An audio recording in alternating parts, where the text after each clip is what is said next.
Welcome to Guide Guru. We hope this video helps. You begin by measuring the shrine area and cutting net cloth panels to precise sizes. This prevents waste and ensures neat edges. Once done, add a 10-15 cm allowance for tucks and hems so fabric hangs cleanly. Pin or clip the marked folds on each panel to hold shape while you work. Make sure to cut with sharp scissors to avoid snags, because a smooth edge reduces fraying and makes later stitching or gluing much easier.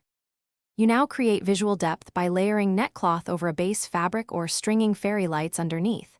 This softens light and adds dimension. Next, align the top edge and attach with hot glue or discrete stitches, making sure the seam sits under a decorative trim so fasteners stay hidden. Once attached, form even pleats or gentle gathers, pin them temporarily, then fix permanently.